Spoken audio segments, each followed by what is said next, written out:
Welcome back my YouTube channel Rathore academy by Rohit Rathore में। आज की इस वीडियो में लेकर आए हैं जनरल नॉलेज के टॉप 30 क्वेश्चन जो आपकी आगामी सभी परीक्षाओं के लिए हेल्पफुल होने वाले हैं। तो चलिए दोस्तों, लेते हैं आज का पहला प्रश्न। पहला प्रश्न है, किसी राजनीतिक दल को पंजीकृत दल की स्थिति पाने के लिए कम से कम कितने प्रतिशत मत पाने चाहिए? बताइए दोस्तों, इम्पोर्टेंट प्रश्न है। किसी राजनीतिक दल को पंजीकृत दल की स्थिति पाने के लिए कम से कम कितने प्रतिशत मत पाने चाहिए? तो वो है 4%, यानी कि डी ऑप्शन राइट हो जाएगा। कम से कम 4% मत पाने चाहिए। अगला प्रश्न है, भारत के नियंत्रक एवं महालेखा परीक्षक का कार्यकाल कितने वर्षों का होता है? बताइए साथियों, भारत के नियंत्रक एवं महालेखा परीक्षक का कार्यकाल कितने वर्षों का होता है? तो वो होता है 6 वर्ष का, यानी कि डी ऑप्शन करेक्ट हो जाएगा। क्या हो जाएगा? 6 वर्ष इसका सही जवाब हो जाएगा। अगला प्रश्न है, भारत का प्रथम मुख्य चुनाव आयुक्त कौन था? बताइए साथियों, इंपॉर्टेंट प्रश्न है, बार बार परीक्षा में रिपीट होता है। भारत का प्रथम मुख्य चुनाव आयुक्त कौन था? तो वो थे सुकुमार सेन, यानी कि बी ऑप्शन करेक्ट हो जाएगा। सुकुमार सेन भारत के प्रथम मुख्य चुनाव आयुक्त बने। अगला क्वेश्चन है, सर्वोच्च न्यायालय के न्यायाधीश की सेवानिवृत्ति की आयु कितनी होती है? बताइए दोस्तों, सर्वोच्च न्यायालय के न्यायाधीश की सेवानिवृत्ति की आयु कितनी होती है? तो होती है 65 वर्ष, यानी कि ऑप्शन राइट हो जाएगा। क्या हो जाएगा? 65 वर्ष इसका सही जवाब हो जाएगा। अगला प्रश्न है, महात्मा गांधी का राजनीतिक गुरु कौन था? बताइए दोस्तों, महात्मा गांधी का राजनीतिक गुरु कौन था? तो वो थे गोपाल कृष्ण गोखले, यानी कि ऑप्शन राइट हो जाएगा। गोपाल कृष्ण गोखले महात्मा गांधी जी के राजनीतिक गुरु थे। अगला प्रश्न है, सूफी परंपरा में पीर से क्या आशय है? बताइए साथियों, सूफी परंपरा में पीर से क्या आशय है? तो वह सूफियों का गुरु, यानी कि बी ऑप्शन करेक्ट हो जाएगा। सूफी परंपरा में पीर से आशय सूफियों का गुरु। अगला प्रश्न है, गुरु गोविंद सिंह द्वारा खालसा पंथ की स्थापना किस वर्ष में की गई? बताइए साथियों, गुरु गोविंद सिंह द्वारा खालसा पंथ की स्थापना किस वर्ष में की गई? तो वो की गई थी 1699 में, यानी कि ए ऑप्शन करेक्ट हो जाएगा। सन 1699 में खालसा पंथ की स्थापना गुरु गोविंद सिंह के द्वारा की गई। अगला प्रश्न है, पंचशील के सिद्धांतों का प्रस्तावक कौन था? बताइए दोस्तों, पंचशील के सिद्धांतों का प्रस्तावक कौन था? तो वो थे पंडित जवाहरलाल नेहरू, यानी कि सी ऑप्शन करेक्ट हो जाएगा। पंडित जवाहरलाल नेहरू पंचशील के सिद्धांतों के प्रस्तावक थे। अगला प्रश्न है, 12 अप्रैल 1944 को सुभाष चंद्र बोस ने एक नगर में भारतीय राष्ट्रीय सेना का झंडा फहराया था। वह नगर इस समय किस राज्य केंद्र शासित प्रदेश में है? तो इस क्वेश्चन का सही जवाब है मणिपुर, यानी कि सी ऑप्शन करेक्ट हो जाएगा। वह नगर मणिपुर में है। अगला प्रश्न है, निम्नलिखित में से किसको किसी कोशिका में अचल संपत्ति माना जाता?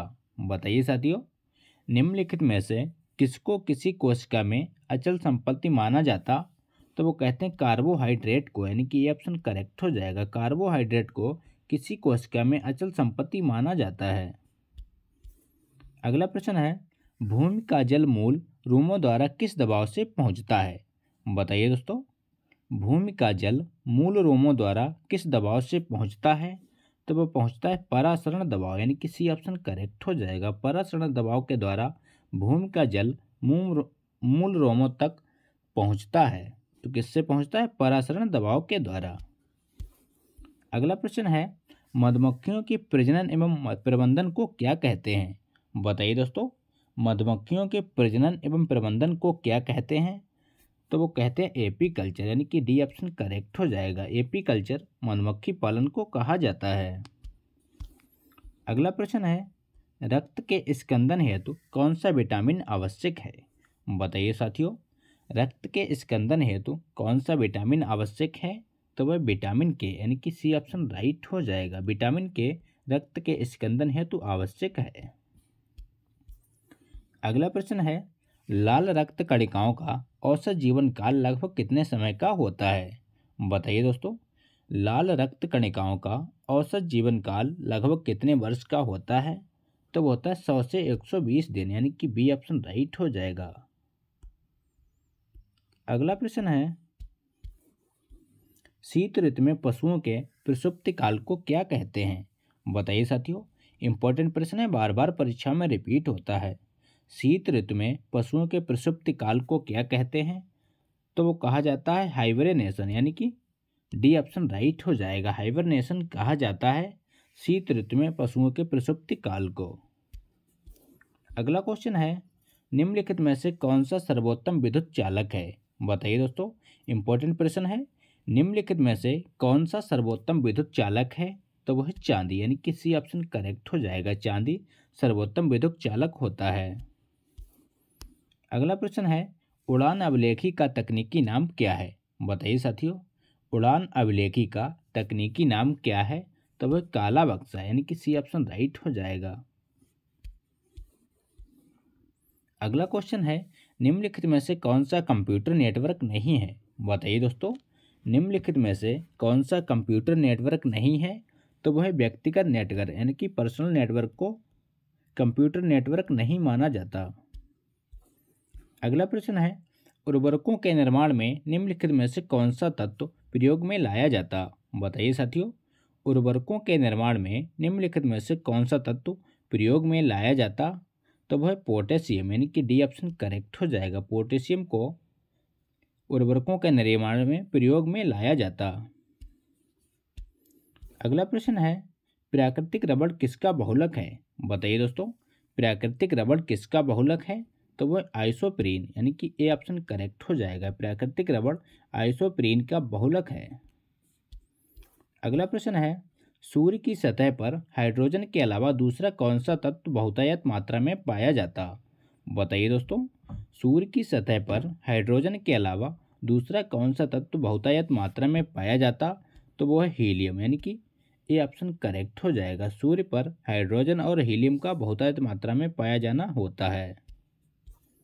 अगला प्रश्न है, निम्नलिखित में से कौन सा एलपीजी का प्रमुख घटक है? बताइए साथियों, निम्नलिखित में से कौन सा एलपीजी का प्रमुख घटक है?